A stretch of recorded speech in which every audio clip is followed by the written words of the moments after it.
Chinese pinyin have been quite a challenge for many non-native speakers and natives. Why? Unlike its long-lasting hieroglyphics origin, modern standardized pinyin system that Mandarin uses have been implemented only about 60 years, since the later 1950s.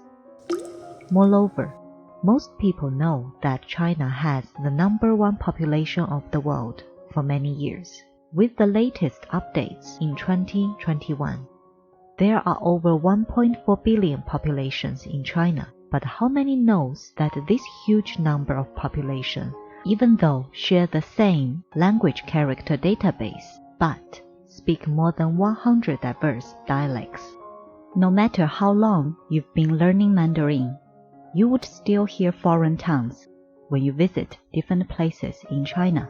In fact, the popularization rate of Mandarin was only 50% by 2000 and 80% by 2020 nationwide. So you're not much far behind if you just started learning Chinese or find it difficult with pinyin.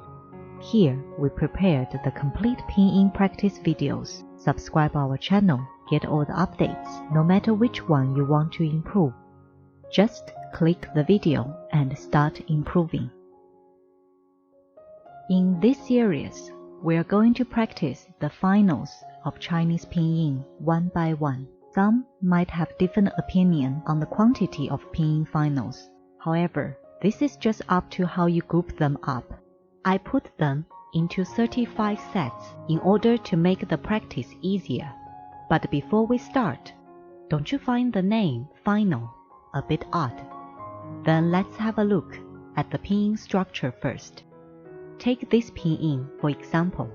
You have an initial at the beginning. Then here is the final, plus a tone. Here you are, a complete pinyin. In some cases, you don't even need an initial nor a tone to complete a pinyin. Also, Chinese characters are monosyllables. That means this component has one and only place in each pinyin, the finish line. Now do you know why the name is final? Furthermore, it's good to know that pinyin finals only use the most common 17 phonemes out of the International Phonetic Alphabet Table, which consists of over 100 different phonemes there.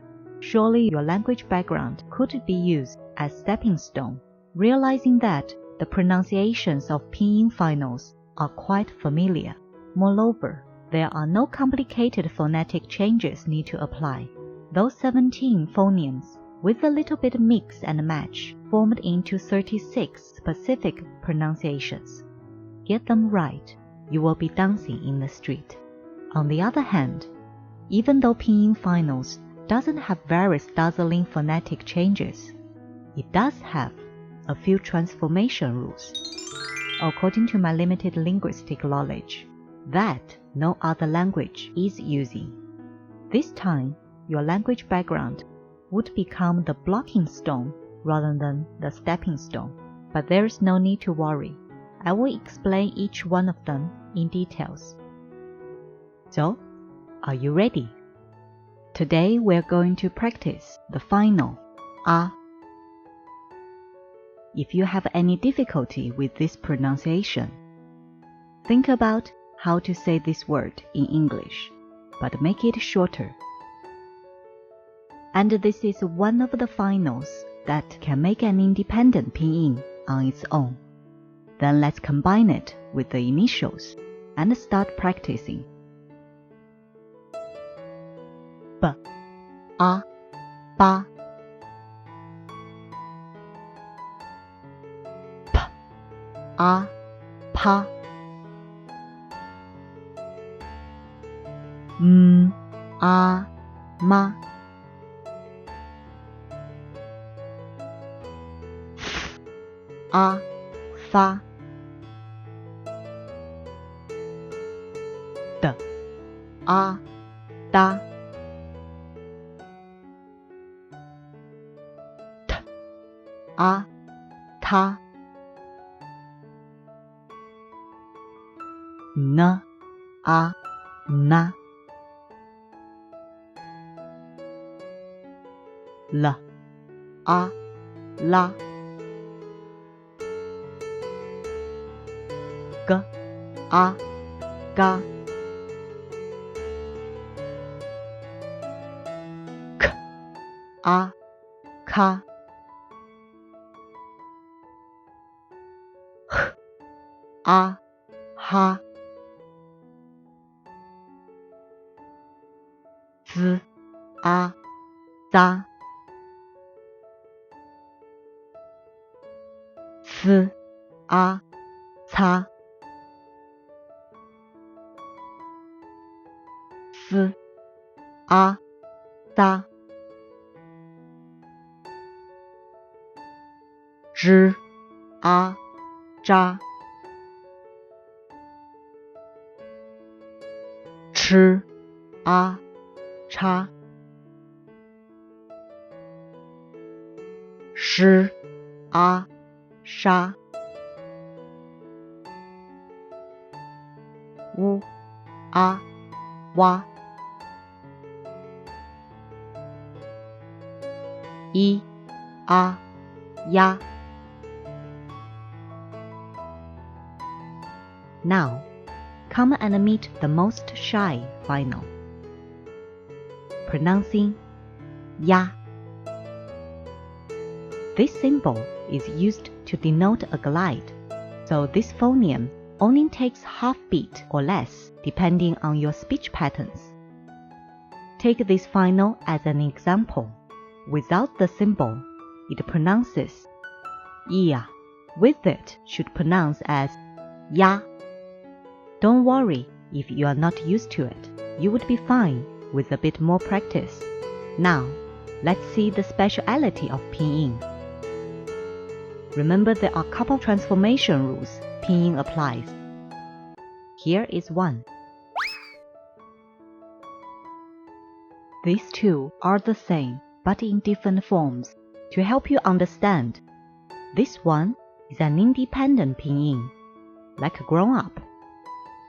And this is a final that needs an initial to make an independent pinyin. So, it's a dependent, like a child. You see, no matter 3-year-old us or 80-year-old us, we are still ourselves. That's how you should look at these two.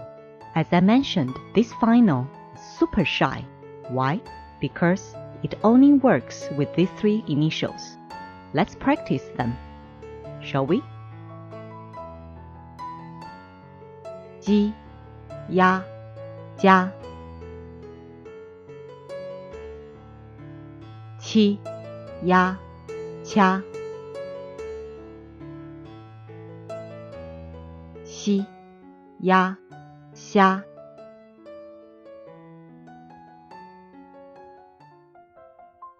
As I always say, practice makes it perfect. So feel free to play back and get familiar with pinyin.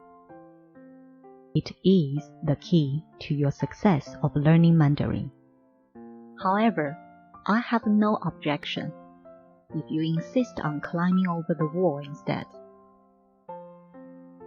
For most Latin languages, beginners see an unknown sentence, do have a chance to read it out roughly, because the appearance of Latin words has direct connection with its sound.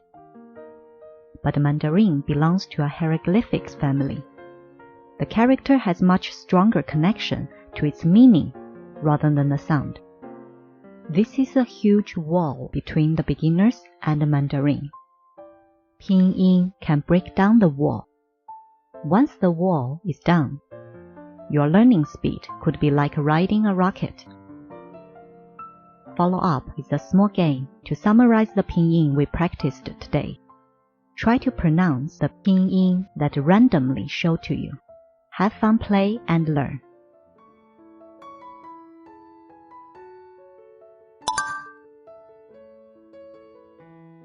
Da,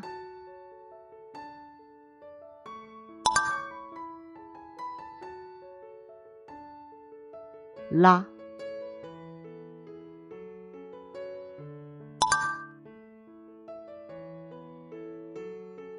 jia,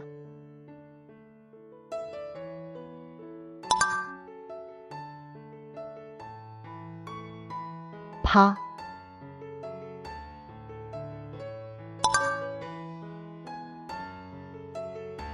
虾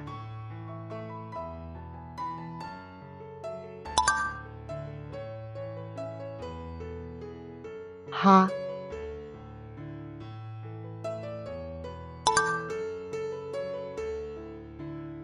妈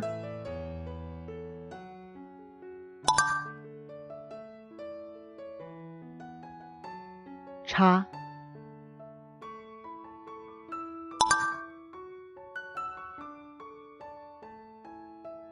他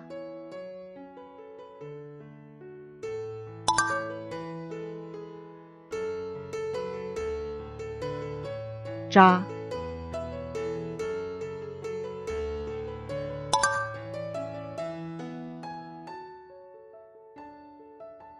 八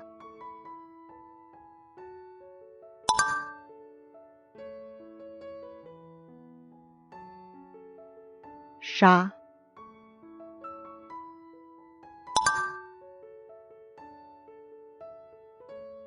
擦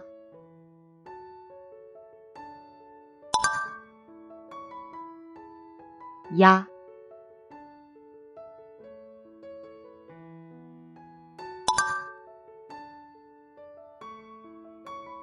啊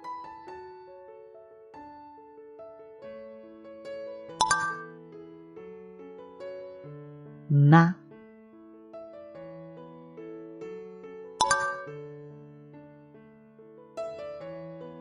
掐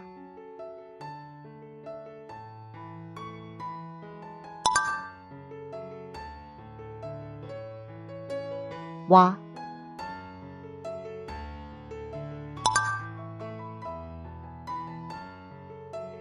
扎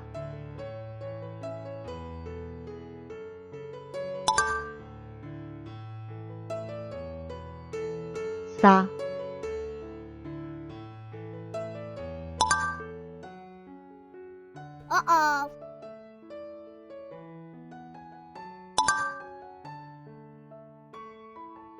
咔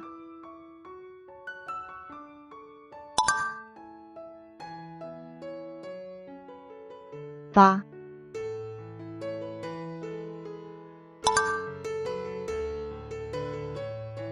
嘎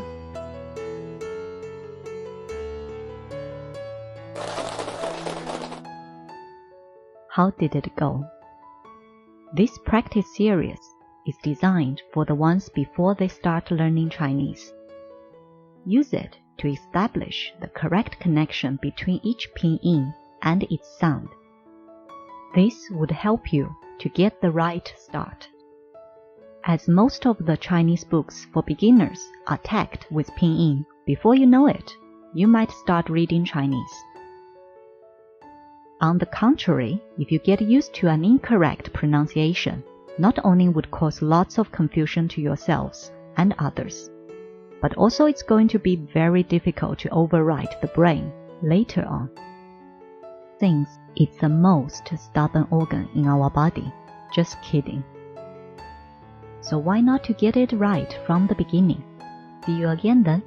Adios.